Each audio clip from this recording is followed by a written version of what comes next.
घबराइए मत। वैसे मेरी लाज बचाने वाले क्या नाम है आपका? मेरा नाम शेखर है। अति सुंदर। समझ में नहीं आता किस जुबा से तुम्हारा शुक्रिया अदा करूं। अगर ऐसे मौके बना आते तो किसी को शायद मैं अपना चेहरा नहीं दिखा पाती। कैसी बातें करते हैं सच में आप? है कौन?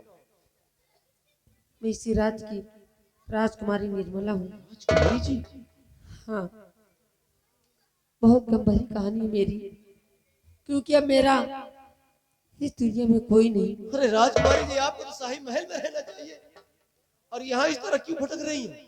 क्योंकि हालात और वक्त ने मुझे इस मोड़ पे लाके खड़ा कर दिया है। और एक बात आपसे कहना चाहती हूँ, अगर तुम्हारा थोड़ा सहारा मिल जाए तो। कहना क्या चाहते हैं? यही। और मिले बाबूजी गरीब तुम्हारा सहारा,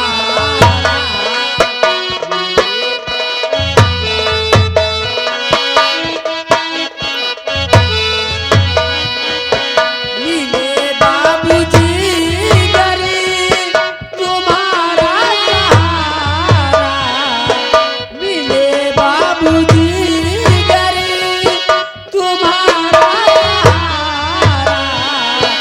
तो कट जाए जीवन का ये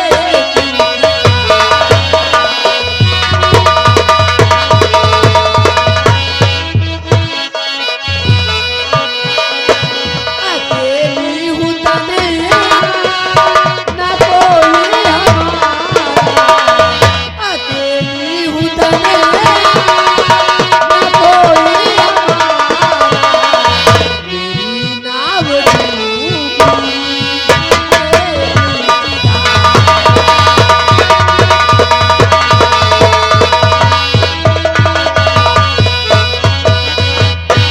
अगर तुम्हारा थोड़ा सहारा मिल जाए तो मुझे जीने का एक नया रास्ता मिल जाए।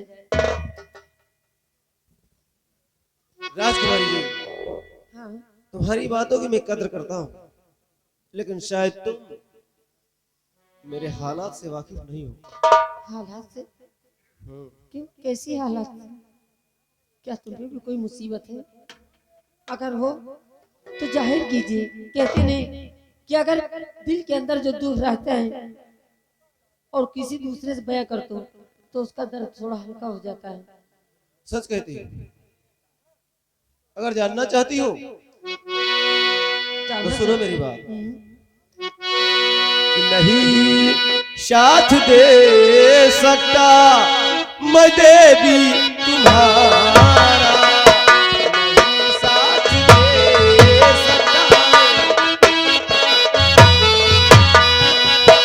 नहीं साथ दे सकता देवी तुम्हारा, नहीं साथ दे सकता देवी तुम्हारा, दर बदल में मुसीबत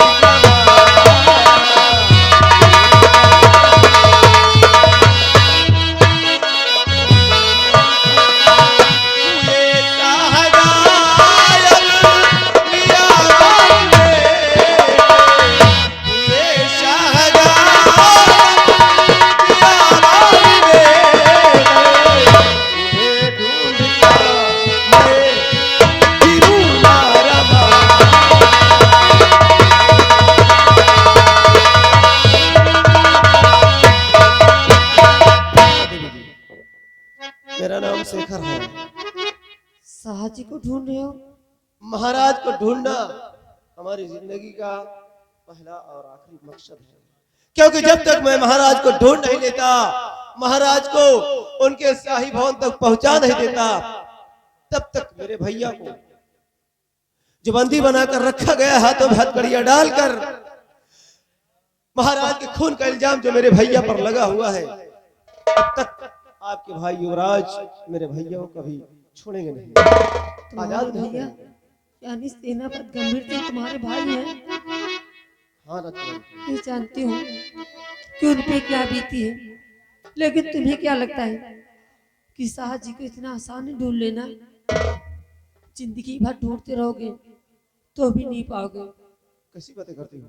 लेकिन हाँ, अगर थोड़ा तुम्हारा सहारा मुझे मिल जाए तो मैं जरूर तुम्हें बता सकती हूँ। महाराज के बारे में? तो फिर जल्दी बताओ। सुनिए, तो मुसीबत तुम्हारी अगर जे मिटाऊं, मुसीबत तुम्हारी अगर जे मिटाऊं, और मुझे सा कैसे तुम्हें मैं बताऊं।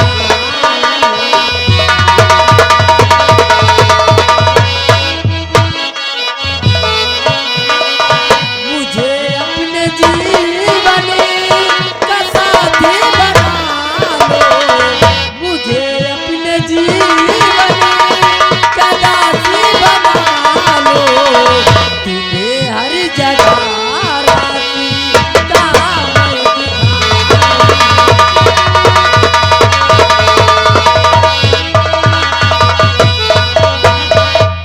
अगर मुझे अपने जीवन की दासी बना लो तो मैं तुम्हें रास्ता जरूर दिखा सकती हूँ। ऐसी बातें हैं? हाँ, तो सुनिए राजकुमारी जी, कि तुम्हारा आजीवन मैं गुलामी बजाऊं, तुम्हारा आजीवन गुलामी बजाऊं, कि तुम जैसा कहो वैसा मैं करके दिखाऊं।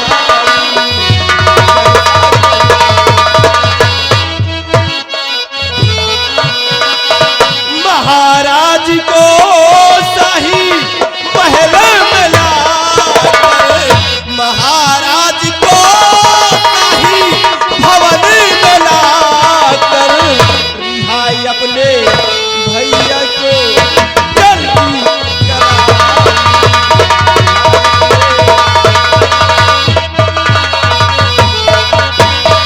महाराज के बारे में जल्दी बताओ राजकुमारी जी, कैसे मिलेंगे महाराज मुझे? शेखर, बहुत लंबी कहानी है।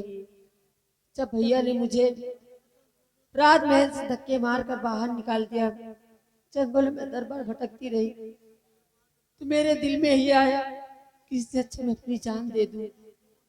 तभी अचानक मेरी आवाज मेरे कानों मेरे पिताजी की आवाज पड़ी। जब मैं पूछी, पिताजी आप मुझे दिखाई क्यों नहीं पड़ रहे, सिर्फ आपकी आवाज सुनाई पड़ रही है, तो पिताजी ने बताया कि वो एक नागराज के श्राप से रीछ बन चुके हैं। हाँ, अरे इन सब बातों पर कोई यकीन नहीं करता, मैं भी यकीन नहीं करता राजकुमार जी, आप कैसी बातें करती हैं? मैं सत्य कहती हूँ, पिताजी रीछ बन चुके हैं। और जब मैं पिताजी से पूछी कि आप रीछ से मानव रूप में कैसे आएंगे, तो उन्होंने बताया कि राज बंगाल में कोई त्रिकाली नाम का तांत्रिक रहता है, और इस त्रिकाली के हवन कुंड की राख लाकर अगर पिताजी के शरीर पे छिड़काव कर दिया जाए तो वो रीछ से मानव रूप में आ सकते हैं।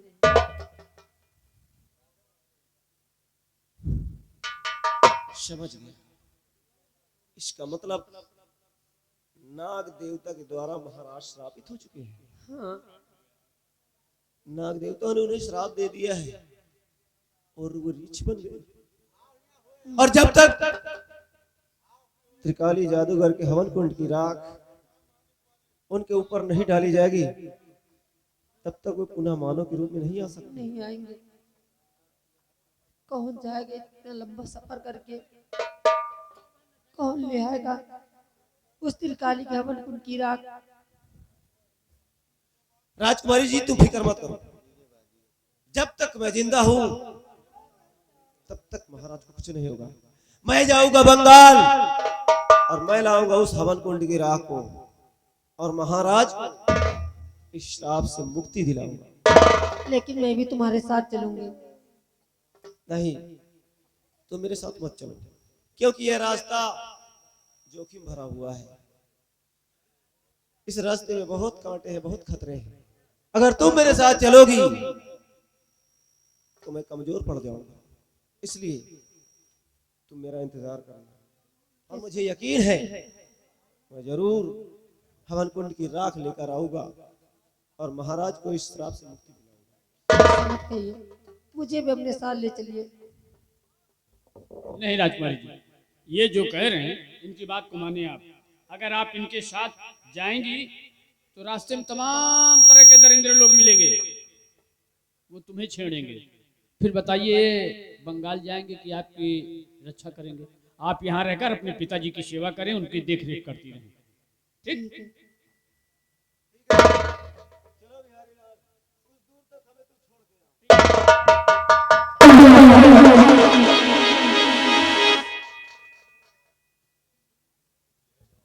इतनी भी जल्दी क्या है, जो चल दिए। अच्छा थोड़ी देर रुके, मैं कुछ बात दूसरी होने वाली है, हमको लग रहा है। अब हमको थोड़ा कुछ काम है, जाने दीजिए। हाँ हाँ हाँ, कोई बात नहीं,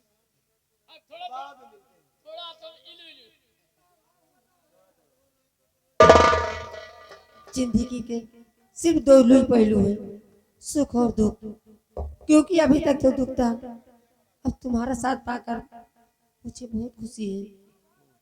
और इसीलिए आज के बाद मैं तुमको अपने नजरों दूर कभी नहीं जाने दूंगी, हमेशा अपने दिल में जानती हूँ। सुनिए। और तुझे संगी प्रीति लगाई सजना, सजना सजना ओ रामा। और तुझे संगे प्रीति लगाई सजना, सजना सजना ओ हाय बेदर्दी, हाय बेदर्दी, तुझ संगे प्रीति लगाई सजनी, सजनी, सजनी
युवराज, तुम्हारे पिता की आत्मा दर बदर भटक रही है और तुम्हारा दुश्मन सलाखों के अंदर जिंदा है। इसलिए चलो अपने पिता की आत्मा को शांति दिलाने के लिए अपने दुश्मन को इसी वक्त जान से खत्म कर दो।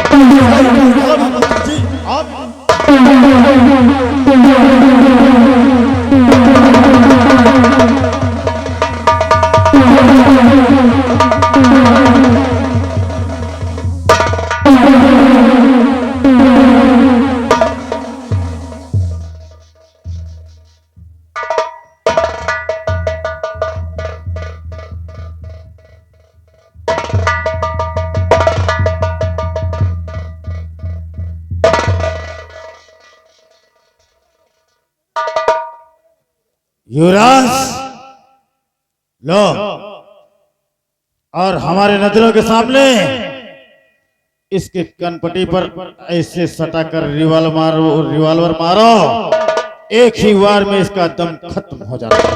नहीं मंत्री जी, आप ये क्या करवा रहे हैं? सही कह रहे हैं महामंत्री जी, क्योंकि तुमने बहुत आराम कर लिया और मौज की जिंदगी काट ली।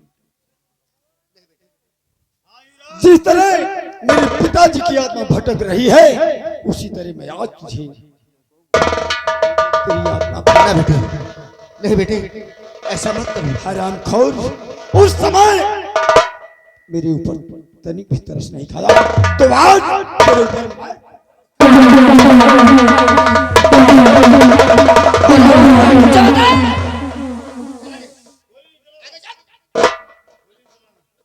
उड़ा दूंगा तेरा सर। अगर इसकी जिंदगी की खैर चाहते हो तो मेरे हाथ की हथकड़ी खोल दो, अन्यथा इसका भेजा उड़ा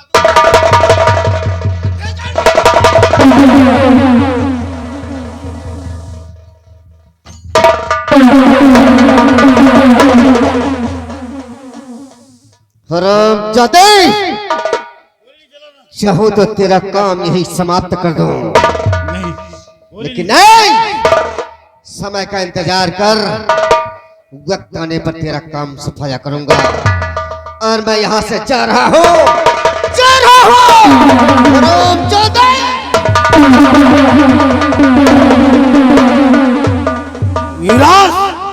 ये बचकर न जाने पाए, इसी वक्त चलो इसका पीछा करते हैं और नजर आते ही गोलियों से शुरू कर देंगे।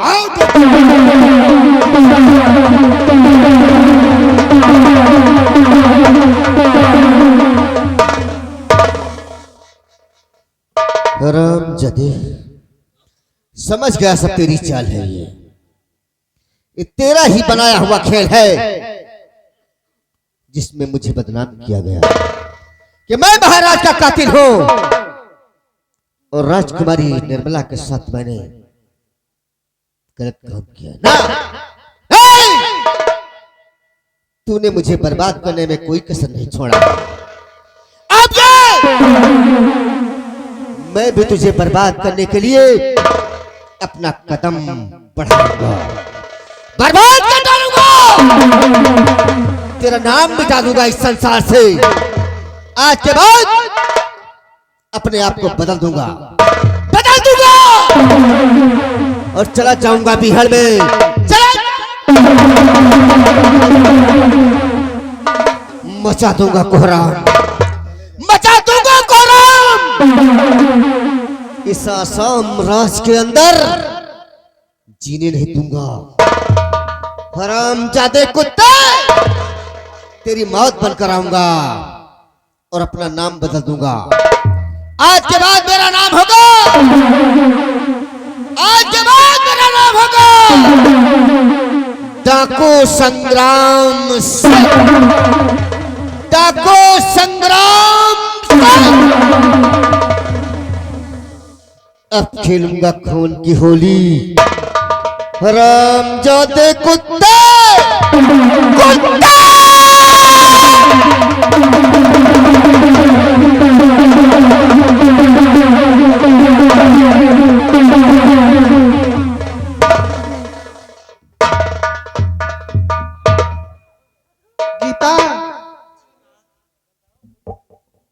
कहिए माँ। बेटी देखो, काफी दिन हो गए नाग देवता यहाँ से चले गए जी। और जाते जाते उन्होंने कसम दिया कि मेरा पता किसी को मत बताना। जी माँ। याद रहे, कितनी भी मुसीबतों का सामना करना पड़े, लेकिन नाग देवता का पता कभी नहीं बताना किसी को। आप कैसी बातें करती हो? मैं कभी किसी से नहीं बताऊंगा। ठीक है बेटी। जी माँ।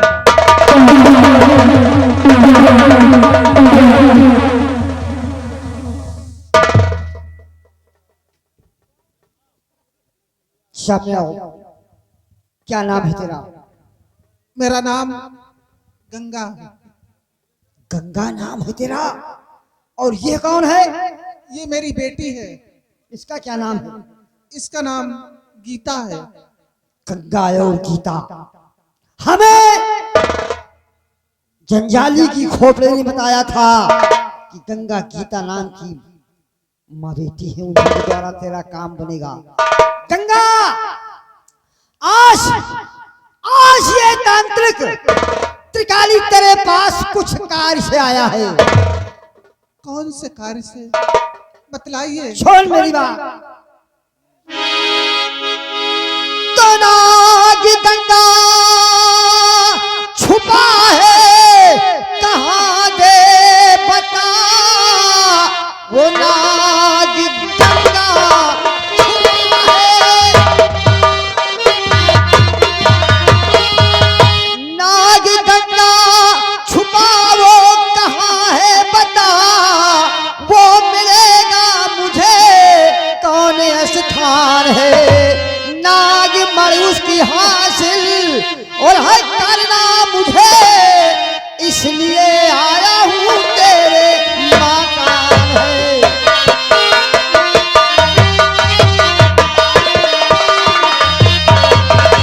कि नाग बाबा मेरे ऐसे स्थान पर चरण तक की नहीं धूल को पाएगा।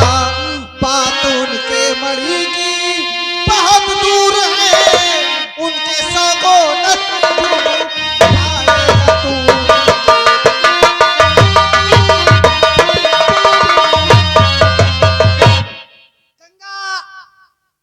हमें उस नाग का पता चाहिए, और ये कह रही है कि उनकी शायद तक नहीं तू पाएगा। अगर तूने मुझे पता नहीं बताया तो इसका अंजाम जानते हैं क्या होगा? अंजाम कुछ भी हो, लेकिन मैं अपने नाग देवता का पता तुझे कभी नहीं बताऊंगी। तो नाग का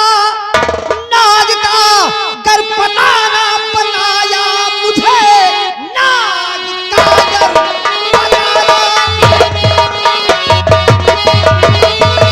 नाग का कर पता ना बताया मुझे, मायो बेटी का होगा बुरा हाल है। तंत्र विद्या से तुझको डाइन बना, तेरी बेटी को फल अंदर डाल है। जितना ढाला है ढाले सितम तांत्रिक, जितना ढाला है ढाले, जितना ढाला है ढाले सितम तांत्रिक। नाग का ना मिलेगा कभी भी पता, नाग बाबा नहीं है अब इस लोक में, तंत्र विद्या से अपनी लगा ले पता।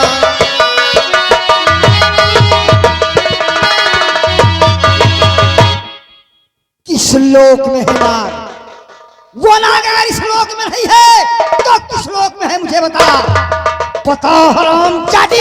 नहीं मालूम, नहीं मालूम, नहीं मालूम, नहीं मालूम।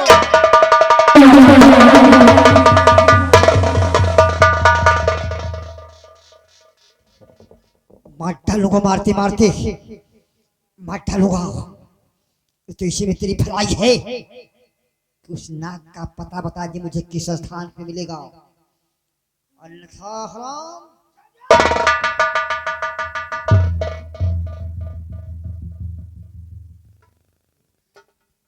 घोरी एक बार नहीं बार बार मेरी मुख से यही निकलेगा कि हमें नाग देवता का पता नहीं मालूम। इसे देख रही है ना, इसे जुर्म का हंटर कहते हैं।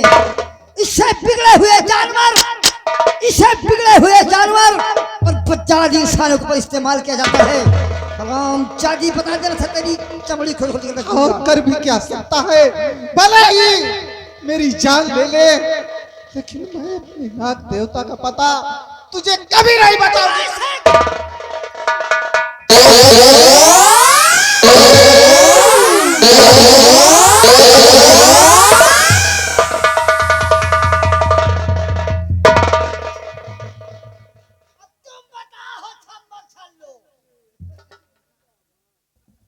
कहाँ है वो नाग? तेरी माँ ने तो साफ साफ गंगा पैर गई। तेरी माँ साफ साफ गंगा पैर गई। अब तू बता। चाहे मेरी जान ही ले ले, मैं कभी नहीं बताऊंगी तुझे। अच्छा, हराम चौधे कुत्ते। हाय हाय, हराम जादी। तो वही कहावत हो गई यार कि बड़ी के बने रोटी और छोड़ के हो टिकिया। बड़ी के बने रोटी और छोड़ के हो टिकिया। और जैसे निकली महतारी शादी वैसे निकल गए।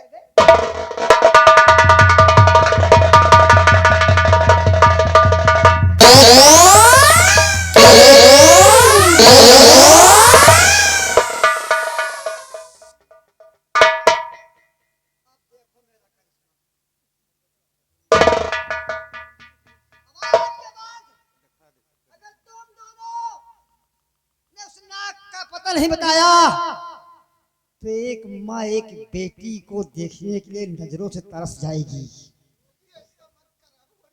ऐसा इंजन बैठाऊंगा दोनों पे, ऐसा इंजन बैठाऊंगा कि सारी जिंदगी दोनों स्टार्ट होगी।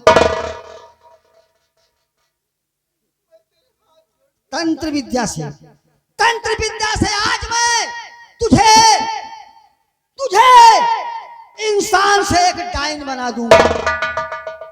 माँ तू है, मैं तुझे एक डाइन बना दूंगा और तेरी बेटी को तेरी नजरों से इतनी दूर कर दूंगा कि जादुई विद्या से इसे मैं एक सेब के फल के अंदर प्रवेश कर दूंगा।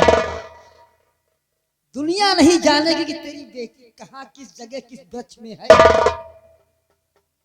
इसी में भलाई है। अब तुम दोनों मेरे साथ चलो।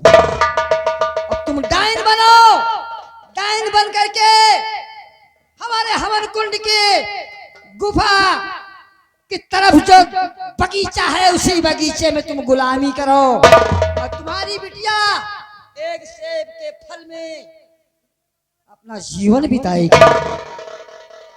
चलो मेरे साथ, चलो।